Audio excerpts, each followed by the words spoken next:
The candles flicker as if they already know what's coming, their flames leaning toward the cracks in the stone wall like they're trying to escape. You don't blame them. If you could melt into wax and slip away unnoticed, you probably would. Instead, you're stuck here, in a chamber that smells of smoke, sweat, and polished bronze. The air feels heavy, like it's pressing you down into the carved wooden chair you occupy. This is not just a palace room, it's a stage. Every glance, every whispered word carries weight, as though history itself is perched in the rafters, scribbling notes about you. And here's the uncomfortable truth. You probably won't survive this. Not the way you expect to, not the way anyone dreams of surviving in the stories told by travelling minstrels. So before you get comfortable, take a moment to like the video and subscribe, but only if you genuinely enjoy what I do here. And while you're at it, drop your location and local time in the comments. I always find it fascinating to know who's listening across the globe, whether it's morning coffee time for you or way past midnight. Now, dim the lights, maybe turn on a fan for that soft background hum, and let's ease into tonight's journey together. You breathe in again, slow and shaky, staring at the tapestry that hangs opposite. It shows some glorious king, armoured, proud, a sword raised in victory. But you know better than to mistake woven thread for truth. Behind every smiling portrait and noble pose lurks a darker reality. That's the lesson you've learned early, and painfully. This chamber, for instance, isn't a sanctuary. It's a waiting room for fate, and fate doesn't always knock politely. You're a queen, yes, but not in the way fairy tales would sell it. No sparkling tiaras, no endless feasts, no doting courtiers ready to grant your whims. Instead, you're caught in the machinery of dynasty, where bloodlines are both currency and curse. Every decision around you is measured in land, alliances, and heirs. Your body? That's a contract inked without your consent. Even your science feels political. One wrong word and a rival faction might use it against you. Historians still argue whether you had any agency at all. Did you resist in pavot, stamping your feet behind closed doors? Or did you bow your head so often that even your neck forgot what upright felt like? The truth, perhaps, is somewhere in the in-between. Power for women like you has always been strange, half visible, half ignored. You could whisper in the right ear and tilt the course of a kingdom, and yet your own future might be dictated by a council of men who never even look you in the eyes. And it's not just your fate at stake, that's the cruelest part. Your very existence is tied to generations before and after. The match you're forced into tonight, this grotesque weaving of mother and son, isn't born of love or even lust. It's born of calculation, a dynasty desperate to protect itself from the vultures circling above, willing to shatter taboos if it means keeping crowns nailed to familiar heads. Of course, you know the whispers. They ripple through the corridors like drafts in winter. Courtiers murmur about your beauty, your stunts, your strange position as both queen and mother. They say things when they think you're out of earshot, that you've bewitched the boy, that you scheme for your own power, that you're cursed. The truth, again, is murkier. You're just surviving one day at a time, and survival in this palace doesn't look anything like living. But let's not get ahead of ourselves. For now, picture the flickering candles, the tapestry, the weight of unseen eyes. Imagine how it feels to have every breath catalogued, every sigh misinterpreted, every move choreographed by people who want you obedient. Your story is about to spiral into the bizarre, into the grotesque. And yes, your legacy will outlast you.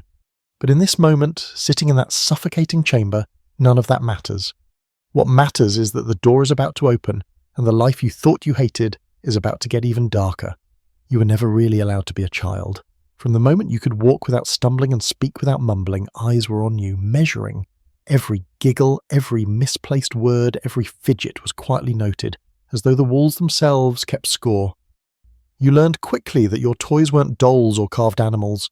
Your toys were expectations. Your lessons weren't about rhymes or games. They were about alliances, manners, and the proper way to lower your gaze without seeming too meek. Childhood was just the prologue to a negotiation, and you were the bargaining chip.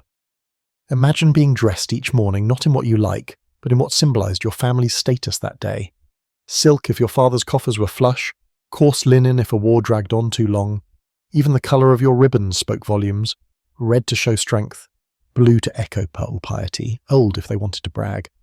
And you wore them with the kind of resignation most children reserve for bitter medicine. No one asked what you wanted. Honestly, no one cared. Historians still argue whether you were groomed deliberately from infancy to be a queen or if circumstances simply swept you into that role.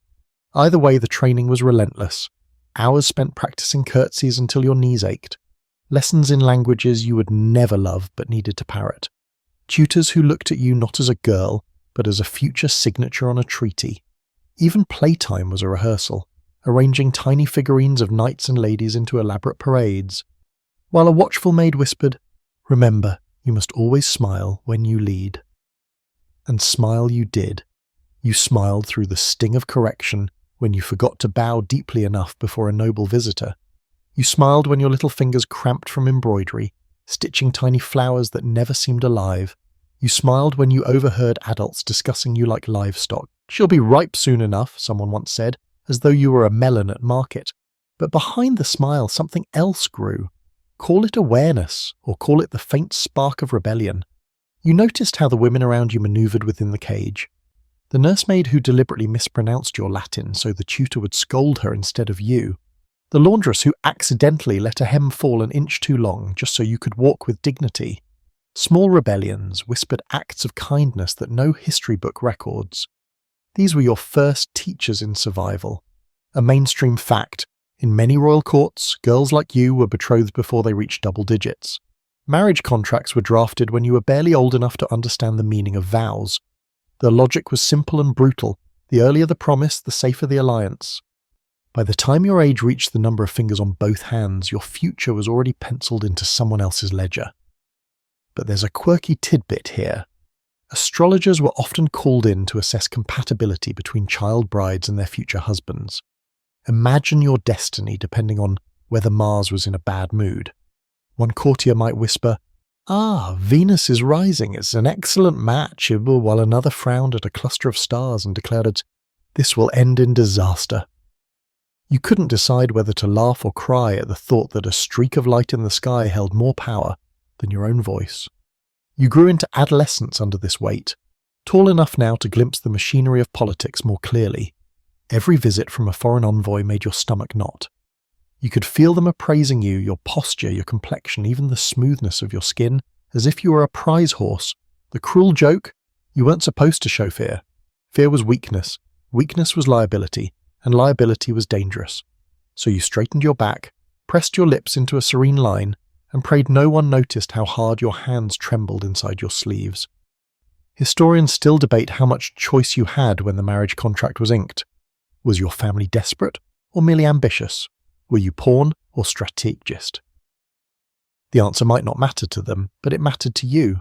Because as you moved closer to the day when girlhood would be stripped from you entirely, you realized one chilling truth. Power might someday rest on your head, but the crown would feel less like gold and more like iron shackles. The palace was never truly quiet. Even at night, when the torches along the corridors dimmed to orange smudges and servants tiptoed like ghosts, whispers filled the air. They slithered through cracks in the doors, tucked themselves into corners, and echoed in your head when you tried to sleep. Some were harmless gossip, who had spilled wine on the Duke's boots, who had stolen figs from the kitchens, but others carried sharp edges. And it was those you learned to fear. You walked carefully, every step rehearsed. The floor beneath your slippers felt like a chessboard. And you, unfortunately, were the piece everyone wanted to move. The courtiers smiled at you, too many teeth showing, while their eyes darted elsewhere. Calculating, assessing, deciding whether you might be an ally or a threat, and you learned quickly that the wrong word, even the wrong glance, could ripple through the palace like poison poured into a fountain. Historians still argue whether queens in training like you wielded true influence or were merely ornamental. You had moments when it felt like both. Sometimes a single nod from you delivered at just the right moment, tilted a decision in your family's favour. But just as often you were treated like the pretty drapery hung on a wall, admired, praised, ignored. A contradiction wrapped in silk. The palace was also a breeding ground for paranoia. Letters went missing. Coins slipped through hands that weren't theirs to claim. Entire conversations were staged not for truth, but for the ears of whoever was eavesdropping in the next chamber. You realized you couldn't even trust laughter. Too often it was a mask. One day you overheard two women debating whether the Queen's physician had poisoned her by mistake. The pause before they laughed told you it wasn't really a joke. Still, there were quirky bits of life amid the tension. Pet monkeys, for instance, were a fad among the nobility. Imagine pacing through the gardens, heavy with dread, only to see some duke's tiny capuchin tugging at a lady's veil like a mischievous child. The absurdity of it all, the palace balancing power and paranoia on one hand, and a screeching monkey on the other, nearly made you laugh out loud. Almost. But you didn't. Because even laughter, you knew, could be overheard, misread, and used against you. Your nights were the hardest. You lay beneath heavy embroidered covers, the air thick with the smell of smoke from dying torches, listening. Were the whispers in the corridor about you? Was the soft tread of boots headed for your chamber or someone else's? You trained your ears to catch the smallest shifts, a latch moving too gently, the way silence sometimes seemed to throb before a door opened. If childhood had taught you obedience, adolescence taught you suspicion. And suspicion, once it takes root, never really leaves. There were times you dreamed of escape, of trading silk for coarse wool, of slipping out through the kitchens and disappearing into the city. You pictured yourself sitting by a tavern fire, laughing freely, eating bread without thinking about how it symbolized alliances. But you always woke up in the same gilded cage, the same oppressive bedchamber. Your life decided by men in velvet doublets who never once asked what you wanted. Historians debate whether you had allies who genuinely cared. Some say a chambermaid slipped you warnings now and then, leaving coded messages in the folds of your gowns. Others argue those are romantic inventions layered onto a bleak reality. Either way, you clung to the smallest signs of loyalty, the servant who looked you in the eyes instead of at the floor, the guard who shifted his stance subtly to block you from an unwanted stare. Tiny gestures, but they felt monumental when everything else seemed designed to strip away your humanity. You became fluent in silence, in the art of listening without responding, of nodding without agreeing. It was survival, plain and simple. And as you sat through endless banquets, goblets raised, musicians plucking strings that buzzed in your ears, you realized that silence was not weakness. It was your shield. You wore it like invisible armor, protecting yourself from daggers that came not from assassins in the dark, but from whispers at the table. The day of your wedding arrives, though calling it yours feels almost laughable. You aren't the one who chose the date, the groom, or even the dress. You're simply the vessel being ushered forward. Wrapped in silk and expectation, the palace thrums with forced celebration. Musicians tune their lutes, cooks roast meats until the halls smell of smoke and fat, and courtiers practice their smiles in polished bronze mirrors.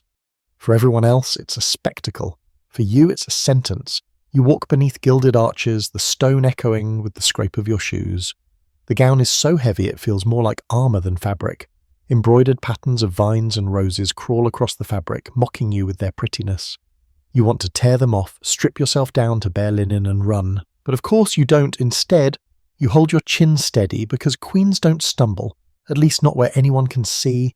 Your groom waits, and the sight of him makes your stomach tighten. Twice your age, broad-shouldered, with lines etched deep into his face, lines carved, not by laughter but by war councils and sleepless ambition. He smells faintly of wine, cloves, and the cold iron tang of authority. This isn't a fairy tale kiss the prince moment. This is a transaction sealed in public, the ink wet on the parchment that named you his bride. Historians still argue whether there was ever affection between you two. Some claim he tried to be gentle. Others say he barely acknowledged you beyond your role as breeder of heirs. The truth likely wove itself somewhere in that cruel middle ground. The ceremony drones on, words spilling from the priest's mouth like water over stone. You barely hear them. Your mind drifts, catching on details. The candle wax dripping in slow rivulets, the way a servant girl bites her lip to keep from yawning, the cough of an old nobleman echoing like a judgment. The hall smells of incense thick enough to choke, mingling with the scent of sweat beneath layers of perfume. All of it combines into a fog that makes your head swim. A mainstream fact, political marriages in courts like yours were rarely about companionship. They were about geography. By marrying this man, your family secured a border, strengthened a claim, or neutralized a rival. You were the human embodiment of a map being redrawn, and you understood painfully that your body was not your own, but a pawn stretched across the chessboard of Europe, and yet quirks found their way even into this grim day. Someone released doves during the vows, a gesture meant to symbolize peace. Instead, one of them defecated on the bishop's sleeve, sending a ripple of suppressed laughter through the crowd. You clung to that absurdity like a lifeline, silently thanking the bird for its small act of rebellion. Later at the feast, the hall rang with laughter that wasn't yours. Platters of meat, towers of sugared fruit, and goblets of wine covered the long tables, but the food turned to dust in your mouth. You lifted the cup, pretending to sip, while your new husband drank deeply. He slapped backs, exchanged boasts, and spoke of heirs before the marriage bed had even cooled. You smiled on cue, every expression rehearsed like lines in a play. The bedchamber itself felt colder than the hall. Heavy curtains draped the bed like a stage set for a play you didn't want to perform. Your body ached from hours of stillness, your mind from the weight of expectation. Did you pray? Maybe. Did you curse? Absolutely. But what you mostly did was retreat inward, imagining yourself somewhere else, sitting by a quiet river, toes dipped in water, free from eyes and whispers. Historians still debate what went through your head that night. Fear, resignation, or perhaps a strange, detached calm. They'll never know, of course. Those moments don't make it into official records. What remains is the undeniable truth. You went to bed not as a girl, not even as a bride, but as an offering. And from that night on, the course of your life bent sharply, locked into a story no one dared to rewrite. Pregnancy is never easy, but in the palace it becomes a public spectacle, a performance everyone feels entitled to critique. From the moment you missed your first cycle, the whispers grew louder. Servants carried trays more carefully around you.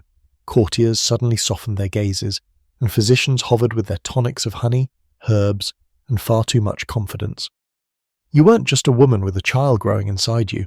You were a walking contract, a promise of continuity. The irony, for all the fuss, no one ever asked how you felt, your body swelled, your joints ached, and still you were expected to glide across marble floors as though nothing had changed. You smiled through nausea, bowed through dizziness, and stitched through swollen fingers because queens didn't stumble, and mothers-to-be were supposed to glow. Spoiler, you didn't glow, you sweated. You swore quietly when no one was listening. You sometimes cried into your pillows, muffling the sound so the walls wouldn't report back to the courtiers. A mainstream fact. In many royal courts, childbirth wasn't a private event.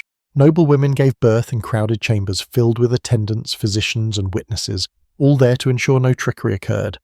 After all, dynasties depended on authentic heirs. Privacy was a luxury reserved for peasants, not queens. So you knew, even before labour began, that your pain would be public property. Still, life had its strange, almost comical details. One court physician recommended you drink wine steeped with powdered pearls to strengthen the baby. Another insisted on tying a dried frog to your thigh to ease the labour pains. Historians still argue whether such remedies were genuine beliefs or just creative ways to sell nonsense to desperate royals. Either way, you endured them, wincing at the frog's cold skin against your leg, and wondering how humanity had made it this far. When the moment finally came, the palace transformed into a theatre of panic. The midwives barked orders, servants scurried, and incense smoke clogged the air. You gritted your teeth, sweat pouring, nails digging into the sheets. Hours stretched into something timeless, like you'd fallen into a tunnel with no end. The child seemed reluctant to leave, and you couldn't blame him. Why would anyone rush to join this treacherous world? At last, with a cry that seemed to slice the air, he arrived. A son. The room erupted in relief as though they'd all been holding their breath for hours. Some wept, some prayed, and one courtier nearly fainted from joy. You, exhausted and trembling, could only stare at the tiny creature laid on your chest. His fists clenched as though ready to fight, his wail fierce enough to rattle the rafters. Already he belonged more to history than to you. The days that followed blurred into ritual. Trumpets announced his birth to the city. Bells rang out from every tower.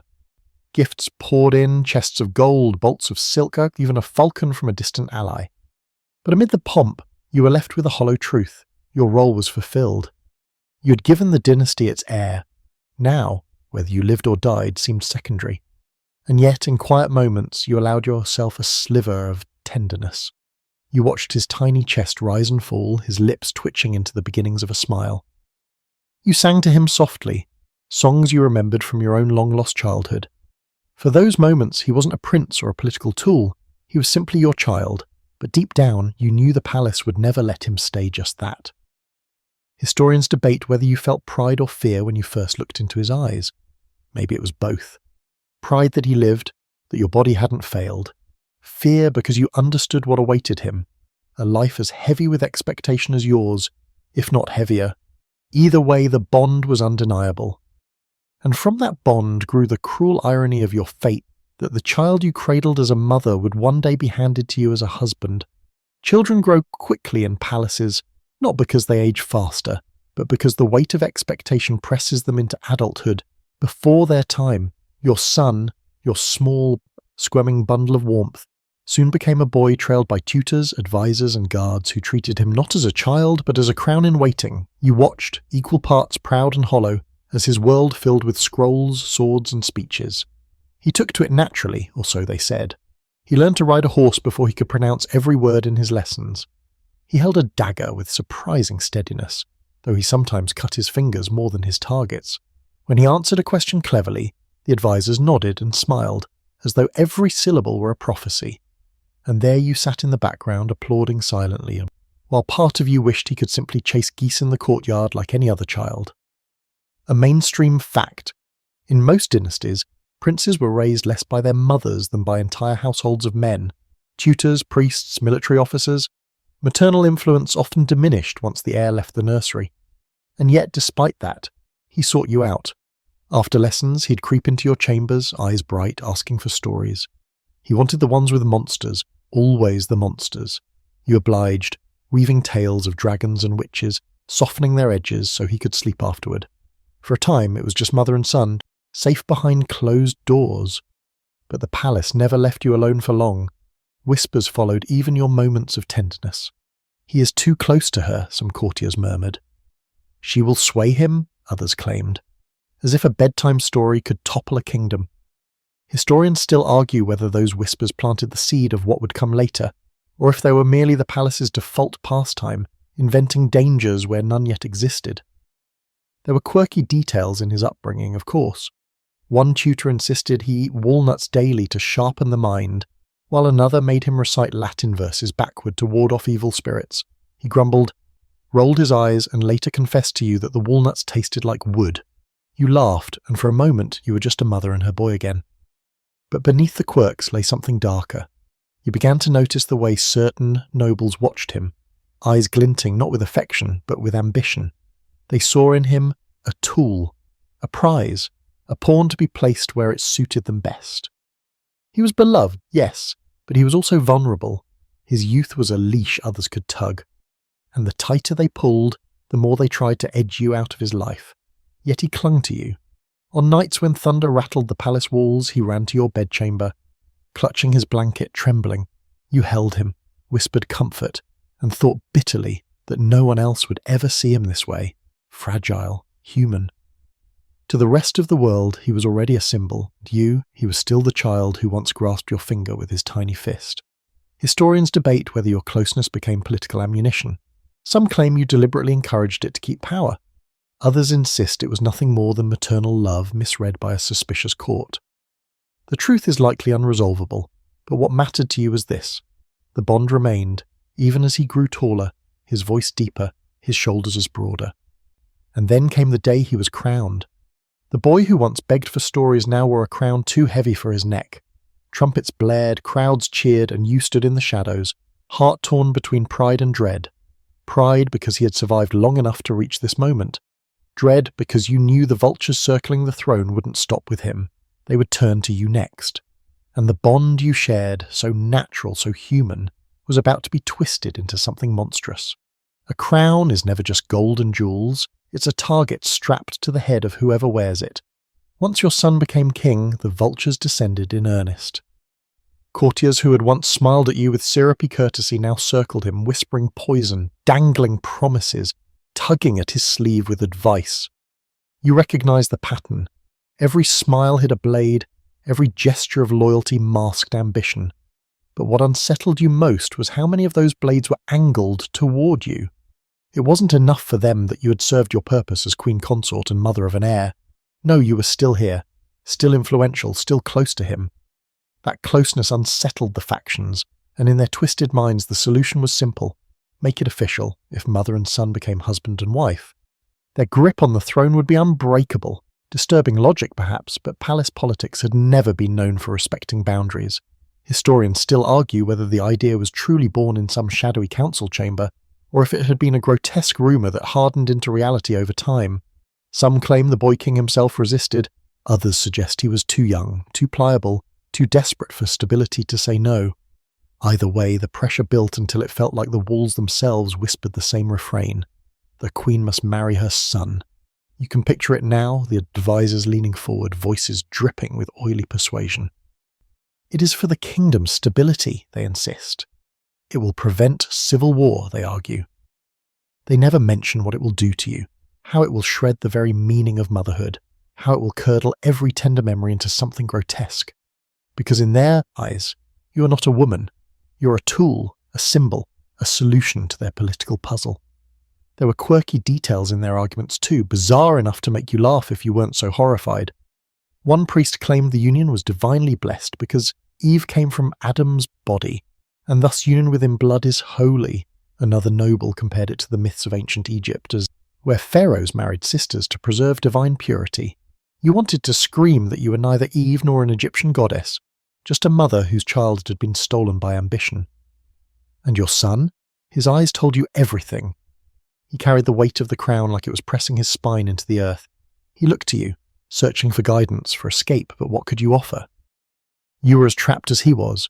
You had raised him to be wary of whispers, yet here you both were, drowning in them. Sometimes, late at night, he confessed his dread. You listened, stroked his hair like you had when he was small, and wondered bitterly if that tenderness would soon be twisted into evidence against you. Historians debate whether you fought the proposal. Some chronicles describe you as weeping, others as silent, resigned. A few even paint you as complicit, hungry for the throne, guiding the boy into the marriage bed yourself. But those are the stories written by men with ink-stained fingers and political loyalties. The truth, your truth, was much messier. You hated it, you loathed it, and yet you were cornered. Refusal could spark rebellion, topple the dynasty, even cost your son his crown. What mother could bear that weight? The wedding arrangements were made swiftly, as if speed could smother shame. Seamstresses stitched new gowns, priests rehearsed the words, and courtiers practiced their congratulatory bows. It felt surreal, grotesque, like you'd stumbled into a play written by demons. And through it all, you moved like a figure carved from marble, serene on the outside, screaming within. Every step through the palace reminded you that motherhood, once sacred, was now weaponized. The boy you had cradled, the child whose cries you soothed, was now being handed back to you under a new title, husband. And no amount of silk incense or ceremony could disguise the truth. This wasn't marriage, it was betrayal, forced upon you both by a kingdom that valued power above humanity. The Chondu wedding should have felt like déjà vu, but it didn't. It felt like a nightmare performed in daylight, every step choreographed, every smile brittle. The palace gleamed with garlands and banners, musicians strummed, courtiers clapped, but beneath the ceremony pulsed an unspoken horror. Everyone knew, yet no one spoke aloud, that this marriage was between mother and son. You walked slowly, veil trailing, the silk whispering against the stone floor, each step heavier than the last. Your son, your child, stood at the altar, stiff in his robes. He looked regal, but his jaw clenched, his eyes darting to you with a mix of fear and apology. For a fleeting moment, you both were just two captives dressed as monarchs, trapped in a theatre that demanded you play your roles. Historians still argue whether he had any choice at all, or whether he was little more than a puppet held up by the hands of scheming lords. Either way, the vows pressed forward like a tide. The priest's words floated in the incense-thick air, sanctifying something you felt could never be sanctified. For the good of the realm, he intoned, voice steady, as if blessing a union between equals instead of a grotesque knot tied by desperation. You wanted to laugh, but the sound would have cracked like glass. Instead, you lowered your head, whispered the vows back, and felt the cage snap shut around you both. A mainstream fact. Throughout history, marriages within families weren't unheard of in royal dynasties. Cousins, half-siblings, even uncles and nieces were wed in the name of preserving bloodlines. but mother to son, that crossed a line so rarely attempted, it shocked even seasoned courtiers. The whispers that followed weren't just scandal, they were disbelief made flesh, and yet the kingdom endured it, because what mattered was the throne, not your humanity. There were quirky details too, absurd against the solemnity.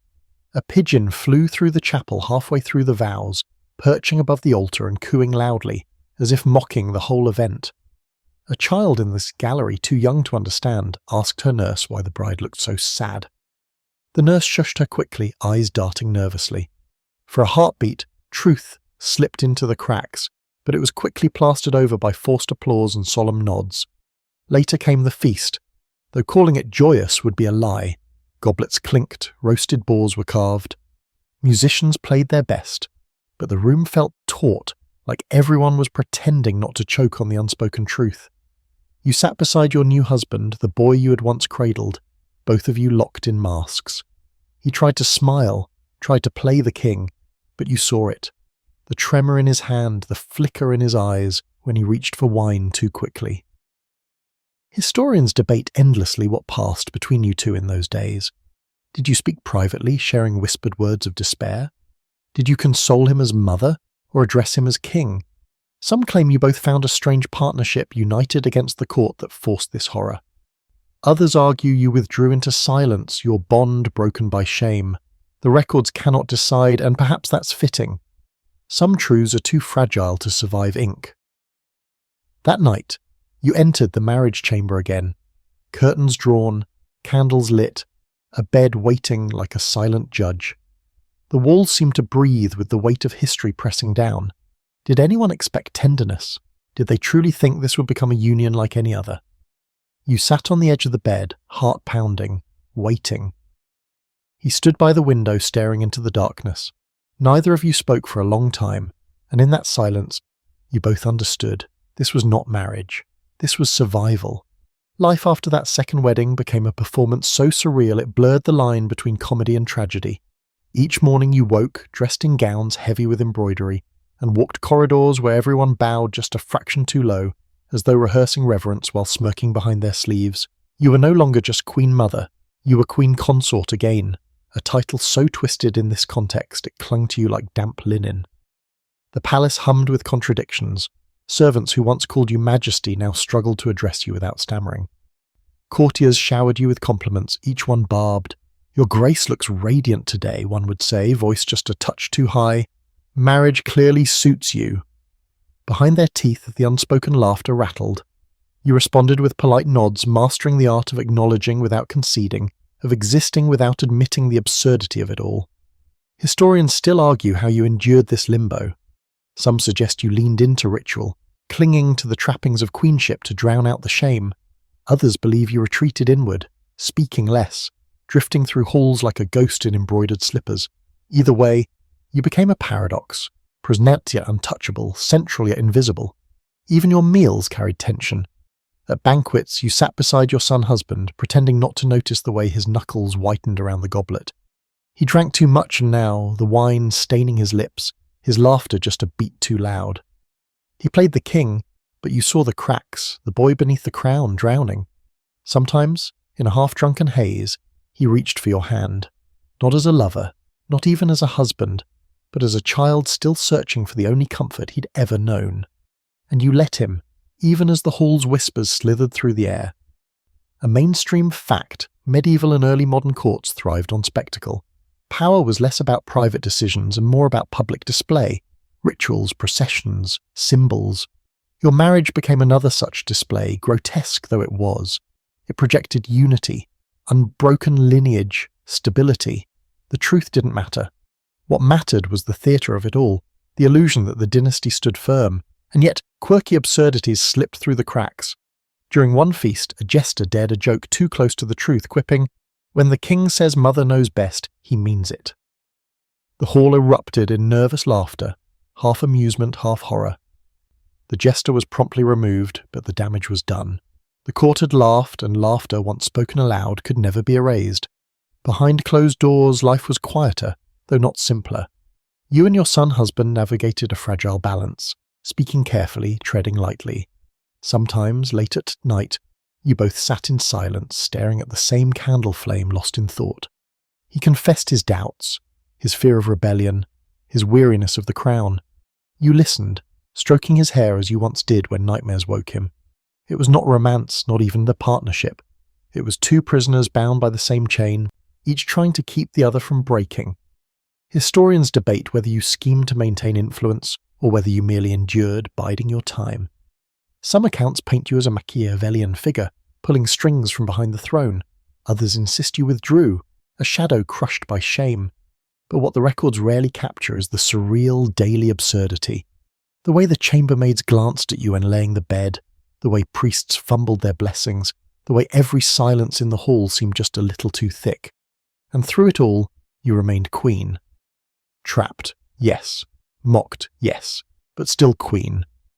You carried the crown like a burden carved into your bones, your dignity a fragile shield against the world's disgust. You had been daughter, bride, mother, and now this, an impossible role no one envied but everyone watched. And as the seasons turned outside the palace walls, you began to realize that this performance could not last forever. Someone would break. The years that followed blurred together, a strange twilight where time felt both frozen and unbearably heavy. You moved through the palace as if it were a stage that had long since lost its audience. Your robes grew heavier, your steps slower, your gaze sharper. Around you, courtiers still whispered, but the whispers had shifted. Once they snickered behind their sleeves about the scandal of your marriage. Now they murmured about your endurance, your strange ability to remain standing while others fell.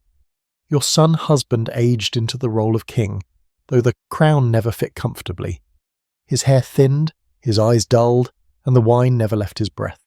Sometimes he still looked to you, no longer with the fear of a boy, but with the resignation of a man who knew his throne rested on foundations made of sand. You answered with silence more often than words, because what was left to say? You had both been chewed up by the same machine, fed into history's grinding teeth. A mainstream fact many rulers remembered for scandal were, in their own lifetimes, remembered first for politics. Treaties signed, wars fought, alliances forged. Your marriage was grotesque, yes, but it was also effective. The throne held. Rivals faltered. The kingdom endured, and that, in the eyes of the court, justified everything. But outside the palace, stories spread differently. Balladeers sang songs with sharp edges, mocking verses that travelled farther than any royal decree. In one, they painted you as a witch who bewitched her son. In another, you were the tragic mother sacrificed on the altar of politics. Some even spun tales that you'd orchestrated the marriage yourself, hungry for power. Historians still argue over which version holds more truth, though perhaps all of them are lies stitched onto a shred of reality. Quirky legends emerged too, as legends often do. One tale claimed that whenever you walked the palace gardens, roses withered in your shadow. Another said you owned a mirror that never reflected your face, only the crown. These were not facts, of course, but they stuck because humans love to wrap horror in superstition. It makes the unbearable easier to digest. Inside your chambers, life shrank into small rituals. You touched the same prayer beads each morning, though faith had long since frayed. You traced the embroidery on your gowns absent-mindedly, each stitch a reminder of all the hands that had shaped your life without your permission. You watched the seasons change through the window, the only honest passage of time left to you. Historians debate how your story ended. Some records claim you died peacefully in bed, the scandal fading as your body grew frail. Others hint at poison, a quiet removal once your usefulness waned. A few suggest you were simply forgotten, your final years erased from chronicles too embarrassed to keep them. The truth, as ever, is smudged by the ink and politics. But one thing is certain, your name never escaped the shadows. Your legacy carved itself not in monuments or victories, but in whispers. Whispers of the queen who married her own son. Whispers of a woman who became a cautionary tale, a scandal, a ghost pressed flat between the pages of history. You're remembered not for who you were, but for what was done to you. And perhaps, in a way, for how you managed to keep walking through corridors thick with shame. And here, as the candles burn low and the story reaches its quiet end, the irony is hard to ignore. You wanted to be free to live as more than a pawn. Instead, you became unforgettable, not for your choice, but for your lack of it. And now, as the last traces of your story fade, let the pace soften. Picture the palace no longer filled with whispers, but with silence deep and steady, like the hush that falls after snowfall. The walls that once echoed with gossip and laughter now stand still, their stones heavy with centuries of forgotten breaths. You can almost hear the crackle of a dying fire, the soft sigh of fabric as you settle deeper into stillness. The queen who lived through shame and survival has left the stage, and with her, the weight of history can slip away for tonight. Let your body unclench, your shoulders loosen, your breathing slow. You are not bound by crowns, nor contracts, nor whispers in the dark. You're here, safe in your own quiet, listening to a story that belongs to the past. Imagine the candlelight dimming, soft shadows lengthening into comfort, not fear. Let each breath carry you further from the heavy corridors, out into a gentle night where no one watches, no one whispers, and no one decides your fate but you. Rest in that thought, rest in the silence, rest.